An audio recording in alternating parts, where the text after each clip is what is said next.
ஆசிரியர்கள் அனைவருக்கும் வணக்கம். இன்றைக்கு நம்முடைய பதிவு என்னன்னு பார்த்தீங்கன்னா, முதுகலை ஆசிரியருடைய முதல் மாத சம்பளம் எவ்வளவு, அதில் எவ்வளோ பிடித்தம் போக கைக்கு எவ்வளோ அமௌண்ட் வருன்றது ஃபுல் டீட்டெயிலையும் இந்த வீடியோவில் பார்க்க போகிறோம். வீடியோக்குள்ளே போகிறதுக்கு முன்னாடி நீங்கள் நம்ம சேனலுக்கு நியூ வியூவராக இருந்தால் கண்டிப்பாக ஒரு சப்ஸ்கிரைப் பண்ணி பக்கத்தில் இருக்கக்கூடிய பெல் ஐக்கானை கிளிக் பண்ணிக்கோங்க. ஃபஸ்ட்டு வந்து பார்த்திங்க அப்படின்னா, இடைநிலை ஆசிரியருக்கான முதல் மாத சம்பளம் ஒரு வீடியோவை க்ரியேட் பண்ணி போட்டிருந்தோம். அடுத்தது வந்து பார்த்திங்கன்னா குரூப் 4, அடுத்து பிடி அசிஸ்டண்ட்டுக்கான ஃபஸ்ட்டு மந்த்து சேலரியை வந்து ஒரு வீடியோவை மேக் பண்ணி போட்டிருந்தேன். இப்போ அடுத்தது வந்து பார்த்திங்க அப்படின்னா பிஜிடிஆர்பி முதுகலை ஆசிரியருக்கான அடிப்படை சம்பளம் எவ்வளவு, இப்போ வந்து ஜாயின் பண்ணால் அவங்களுக்கு எவ்வளவு முதல் மாத சம்பளம் கிடைக்கும் அப்படின்றத தான் விளக்கமாக இந்த வீடியோவில் பார்க்கலாம். ஓகேங்களா? ஃபஸ்ட்டு நீங்கள் முதுகலை ஆசிரியராக ஆகணும் அரசு பள்ளியில் அப்படின்னு பார்த்தீங்கன்னா, உங்களுடைய குவாலிஃபிகேஷன் வந்து ஒரு பிஜி டிகிரி முடிச்சிருக்கணும், போஸ்ட் கிராஜுவேட் டிகிரி வந்து முடிச்சிருக்கணும், மாஸ்டர் டிகிரி ப்ளஸ் பிஎட் முடிச்சிருக்கணும்.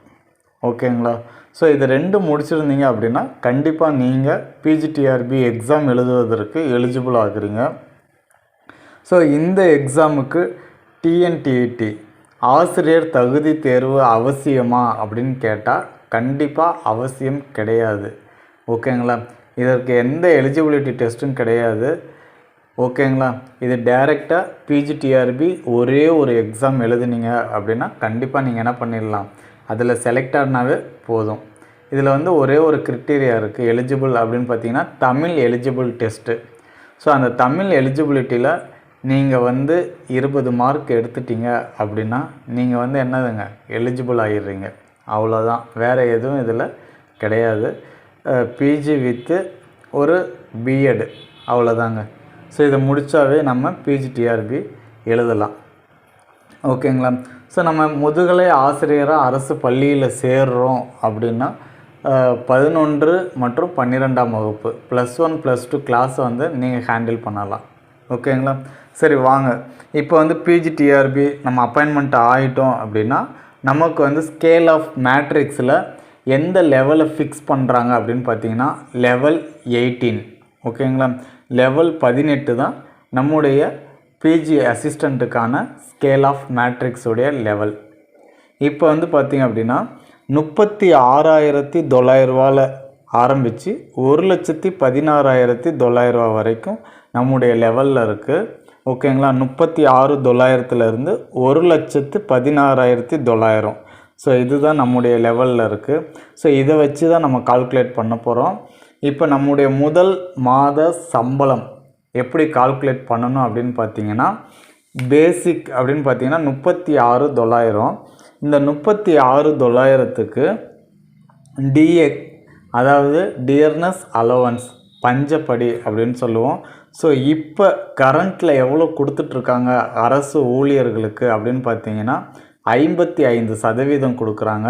ஸோ இந்த 55%த்தை பேசிக்கில் கால்குலேட் பண்ணணும்.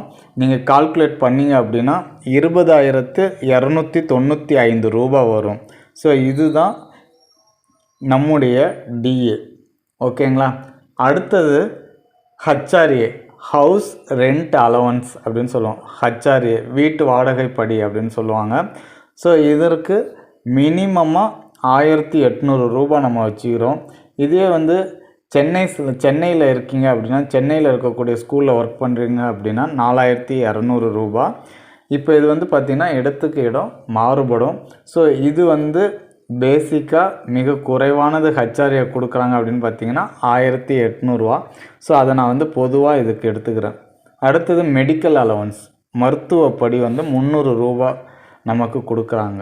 இப்போ ஓவராலாக பார்த்தீங்க அப்படின்னா 59,295 ரூபா. இதுதான் நம்ம வாங்கக்கூடிய முதல் மாத சம்பளம், 59,295 ரூபா. ஓகேங்களா? ஸோ இதை வந்து என்னென்னு சொல்லுவோம்னா கிராஸ் அமௌண்ட்டு அப்படின்னு சொல்லுவோம். இதில் என்னென்ன அமௌண்ட்டெல்லாம் பிடித்தம் அரசாங்கம் வந்து பிடித்தம் பண்ணோம் அப்படின்னு பார்த்தீங்கன்னா ரிடக்ஷன் பண்ணோன்னா சிபிஎஸ் அமௌண்ட்டு. சிபிஎஸ்ஸை கான்ட்ரிபியூஷன் பென்ஷன் ஸ்கீம் அப்படின்னு சொல்லுவோம். ஸோ நம்ம வந்து ரிட்டையர்மெண்ட் ஆகும் பொழுது நம்ம கட்டக்கூடிய தொகையை டபுளாக்கி நமக்கு ஒரே அமௌண்ட்டாக நமக்கு கொடுத்துருவாங்க. செட்டில்மெண்ட் வந்து ஒன் செட்டில்மெண்ட்டு தான். ஓகேங்களா? இப்போ நம்ம வந்து நம்முடைய இயரில் 20,000 அரசாங்கத்துக்கு சிபிஎஸ் அமௌண்ட்டு நம்முடைய சேலரியிலேருந்து பிடிச்சிருக்காங்க அப்படின்னா 20 லேக்காக இருக்குது அப்படின்னா அது வந்து 40 லேக்காக நமக்கு ஒரே செட்டில்மெண்ட்டாக கொடுத்துருவாங்க. ஓகேங்களா? ஸோ அப்படி இருக்கக்கூடிய அந்த சிபிஎஸ்ஸை நீங்கள் எப்படி கால்குலேட் பண்ணணும் அப்படின்னு பார்த்தீங்கன்னா, உங்களுடைய பேசிக்கையும் டிஏவையும் கூட்டி அதில் 10% என்ன வருதோ அதுதான் உங்களுடைய சிபிஎஸ் அமௌண்ட்டு. இப்போ வந்து பார்த்திங்க அப்படின்னா பேசிக்கையும் டிஏவையும் நம்ம ஆட் பண்ணோன்னா 57,195 ரூபா வருது. ஸோ இது வந்து இதில் 10% வந்து எவ்வளோன்னு பார்த்தீங்கன்னா 5,719 ரூபா. இதுதான் உங்களுடைய சிபிஎஸ் அமௌண்ட்டு. அடுத்தது வந்து பார்த்திங்க அப்படின்னா நியூ ஹெல்த் இன்சூரன்ஸ் ஸ்கீம். இதுக்கு வந்து பார்த்திங்க அப்படின்னா 300 ரூபா வந்து ரிடக்ஷன் பண்ணுறாங்க. அடுத்தது ஃபேமிலி பெனிஃபிட் ஃபண்டு அப்படின்னு சொல்லி ஒரு 110 ரூபா. இதுதான் வந்து நம்முடைய ரிடக்ஷன் அமௌண்ட்டு. இது எல்லாத்தையும் நம்ம கூட்டணும் அப்படின்னா 6,129 ரூபா. ஓகேங்களா? ஸோ இந்த 6,129 நீங்கள் கிராஸில் மைனஸ் பண்ணிங்க அப்படின்னா நம்முடைய நெட் அமௌண்ட்டு கிடைக்கும். அதாவது நெட் அமௌண்ட்னால் நம்முடைய சம்பளத்தில் எவ்வளோ பிடித்தம் போக மீதி எவ்வளோ அமௌண்ட் உங்கள் கைக்கு கிடைக்குதோ அதுதான் நெட் அமௌண்ட்டு. அது எவ்வளவு அப்படின்னு பார்த்தீங்கன்னா 53,166 ரூபா. 53,166 ரூபி வந்து நீங்கள் வந்து ஃபஸ்ட்டு மந்த்து சேலரியாக நெட் அமௌண்ட்டாக உங்கள் கைக்கு கிடைக்கும். ஓகேங்களா? ஸோ இப்போ இந்த வீடியோ எதற்காக அப்படின்னு பார்த்தீங்க அப்படின்னா, நாம் ஓடிக்கிட்டே இருக்கோம்.